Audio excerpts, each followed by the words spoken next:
لله الذي وفقنا وهدانا لهذا وما كنا لنهتدي لولا أن هدانا الله والصلوات والتسليمات والتحيات على سيد الأنبياء والمرسلين وعلى آله وأصحابه أجمعين أما بعد فقد قال الله تبارك وتعالى في كتابه العظيم ولله على الناس حج البيت من استطاع إليه سبيلا وقال النبي صلى الله عليه وسلم من حج ولم يرفث ولم يفسق رجع كيوم ولدته أمه أو كما قال عليه الصلاة والتسليم رواه البخاري ومسلم.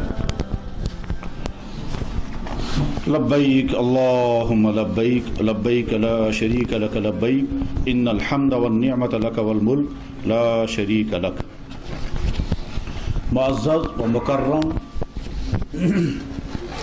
حضرات سامعین، ابتدا میں آپ تمام حضرات کو مبارکباد پیش کرتا ہوں اس بنیاد پر کہ آپ کا ارادہ ایک ایسے سفر کا ہے جو اس کائنات میں سب سے زیادہ محبتوں، سب سے زیادہ شفقتوں اور سب سے زیادہ روحانی لذتوں والا سفر ہے. بلکہ اگر یہ کہا جائے کہ اس کائنات میں انسان کی زندگی کو چینج کرنے والا سب سے زیادہ مؤثر سفر اگر ہے وہ یہی سفر، بشرطے کہ انسان اپنے اندر چینج لانا چاہے. اس لیے بہت بہت مبارک.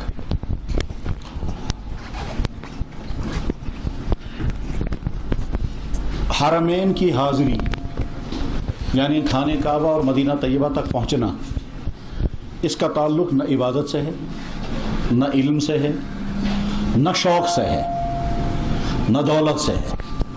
اس کا پہلا تعلق اللہ کے فیصلوں کے ساتھ ہے. جس کے متعلق فیصلہ ہو جاتا ہے اس کی حاضری نصیب ہو جاتی ہے، اور فیصلہ نہیں ہوتا اوپر سے تو سب کچھ ہونے کے باوجود آگے نہیں کر پاتا. ہماری پچھلی تاریخ اس کی مثالوں سے بھری ہوئی ہے. یہاں کشمیر میں ایک بہت کامیاب ترین حکمراں گزرے ہیں، سلطان زین العابدین بڑھ شاہ. 51 سال اس شخص نے حکومت کی، اور اسلامی ذہن کا انسان جو خود نماز بھی پڑھاتے تھے. 51 سال حکومت کرنے کے باوجود وہ حج نہیں کر سکے. مغل دور کا پیریڈ تقریباً 400 سال کا ہے.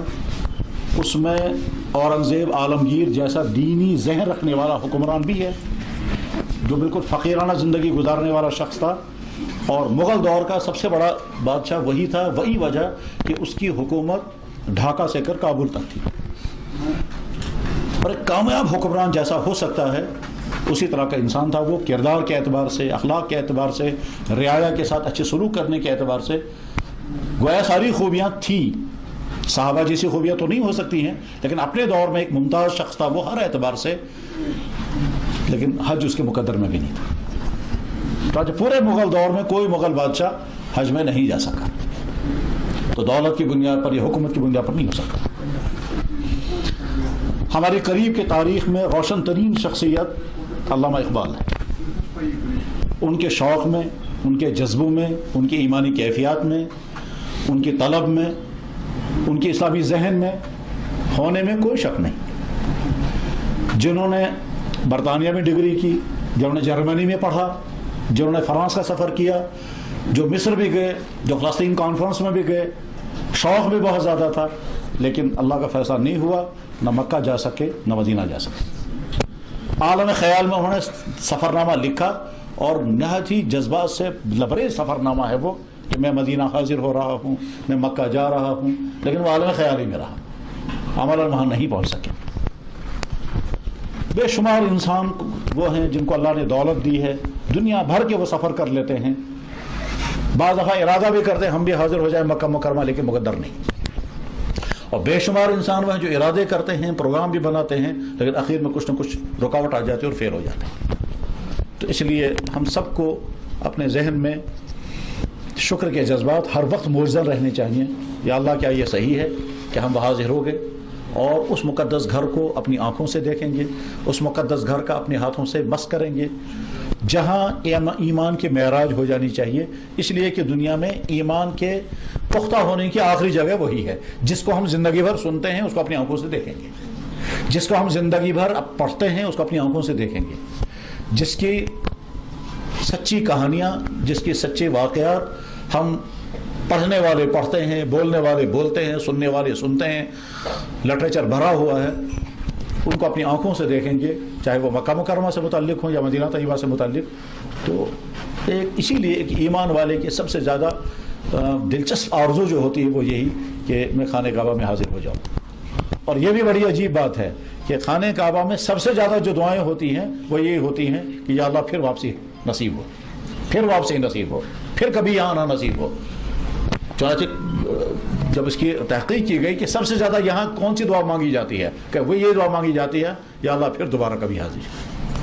اور شاید کوئی انسان ایسا نہیں ہوگا کہ جو یہ کہے کہ میں دیکھ کے آیا، مجھے دیکھنے کی چاہت نہیں. کوئی بھی انسان ایسا نہیں ہوگا ایمان کی حالت جب تک ہے کہ ہاں آنا نصیب ہو یا نہ ہو، لیکن طلب ہر شخص کو رہتی ہے میں پھر حاضر ہو جاؤں. تو ان تمام امور کی بنا پر بہت زیادہ مبارکبادی کے مستحق ہیں وہ بھائی کہ جن کو حاضری کا موقع ملے گا اور پروگرام بنا ہوا ہے، اور آگے اللہ تعالیٰ شان وہاں تک پہنچنا نصیب کرے. قرآن کریم میں اللہ تعالیٰ فرماتے ہیں وَلِلَّهِ عَلَى النَّاسِ حِجُّ الْبَيْتِ مَنِ اسْتَطَاعَ إِلَيْهِ سَبِيلًا. اللہ کی طرف سے لازم ہے ان انسانوں، ان ایمان والوں کو جو وہاں پہنچ سکتے ہیں کہ میرے گھر پر حاضری دیں. وَلِلَّهِ اللہ کا حق ہے، عَلَى النَّاسِ ایمان والوں پر، ناس ہمارا جہاں لوگ ہیں، من استطاع الیہ سبیلا جو وہاں پہنچ سکے، حج البیت بیت اللہ کا حج کرنا. اور جناب رسول اکرم صلی اللہ علیہ وسلم نے ارشاد فرمایا، من بخاری میں، ترمذی میں یہ حدیث موجود ہے، مسلم شریف میں بھی ہے، من حج جس نے حج کیا، ولم یرفس اس نے کوئی نامناسب حرکت نہیں کی، ولم یفسق کوئی گناہ کا کام بھی نہیں کیا، رجع وہ واپس آئے گا حج کر کے ایسے کا یوم ولدتہ امہ ویسا جیسا ماں کے پیٹ سے جنا ہوا تھا، پاک صاف معصوم، ویسے واپس آئے گا. یعنی وہ ہے تمام گناہ، لیکن اس میں ایک گناہ وہ ہے جو معاف نہیں ہوگا، وہ ہے کسی بندے کا کوئی حق.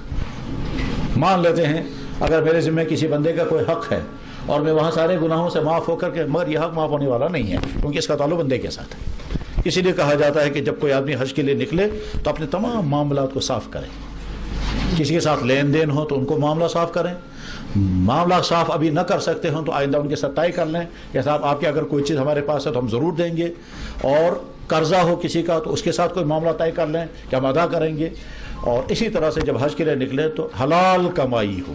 ایسی غلطی نہیں ہونی چاہیے کہ صاحب ہم حج کے لیے جا رہے ہوں اور پیسہ جو ہے وہ مشکوک یا حرام کا پیسہ ہو. تو انسانوں کی نظر میں تو حج والے بن گئے، لیکن اللہ کے کھاتے میں تو حج والے نہیں بن سکتے، اور اس میں تو سزا بھی لگ سکتی ہے. اور وہ سزا یہ کہ تم میرے گھر میں آئے حرام دولت لے کر، مجھ سے ملاقات یا میرے ارکان کو ادا کرنے کے لیے آئے وہ پیسہ لے کر کے جس میں نے حرام کر دیا تھا، تم نے لوگوں پر ظلم کیا اور پھر مجھ سے ملنے آئے، تو اس میں تو سزا بھی لگ سکتی ہے. اللہ حفاظت فرمائے. دنیا میں عبادتیں ہر جگہ کی جا سکتی ہیں، لیکن چند عبادتیں ایسی ہیں کہ جو صرف خانہ کعبہ میں ہوگی اور کہیں نہیں. نمبر 1 حج، یہ دنیا میں اور کہیں نہیں ہو سکتا. نمبر 2 عمرہ، یہ کہیں نہیں ہو سکتا. نمبر 3 طواف، یہ اور کہیں نہیں ہو سکتا. نمازیں ہر جگہ پڑھی جا سکتی ہیں، تلاوت ہر جگہ کی جا سکتی ہے، خیرات ہر جگہ کیا جا سکتا ہے، لیکن یہ 3 عبادتیں وہ ہیں جو صرف مکہ خانہ کعبہ میں ہی ادا ہوں گی. البتہ نمازیں جو دنیا میں کہیں بھی پڑھی جائیں گی ان نمازوں کی حیثیت بہرحال نماز کی ہے، لیکن خانہ کعبہ کی نماز کی ویلیو بہت زیادہ ہے کہ ایک نماز پڑھنے پر 1,00,000 نمازوں کا ثواب. اور یہ صحیح حدیث ہے، بخاری میں بھی ہے، میں نے خود حدیث پڑھی بھی ہے، پڑھائی بھی ہے کہ خانہ کعبہ میں ایک نماز پڑھنے پر 1,00,000 نمازوں کا ثواب ہے. اللہ کے فیصلے، ایک نماز پڑھنے پر 1,00,000 ثواب. لیکن اس میں یہ غلط فہمی نہیں ہونی چاہیے کہ پھر تو اس کے معنی ہے کہ ہم حساب کریں گے زندگی بھر اگر نمازیں چھوٹی ہیں وہ ہم ایک نماز پڑھیں گے تو کیلکولیٹ کریں گے 1,000. نہیں، ایک نماز یہ شمار میں ایک ہی آئے گی، شمار میں ایک ہی آئے گی، انعام اس پر ملے گا 1,00,000 کا، چونکہ حدیث میں ہے. تو اس لیے نہ شک کیا جا سکتا ہے اور نہ اس پر کوئی اعتراض کیا جا سکتا ہے. تو نمازیں تو ہر جگہ پڑھی جاتی ہیں، مگر اس جیسی طاقت اور نماز اور دنیا میں کہیں نہیں ہو سکتی. اسی طرح سے مدینہ طیبہ میں 2 چیزیں ایسی ہیں کہ جو اور دنیا میں کہیں نہیں. وہ یہ ہیں، ایک یہ روضہ اقدس پر سلام پیش کرنا. دنیا کی قومیں اس نعمت، اس دولت سے محروم.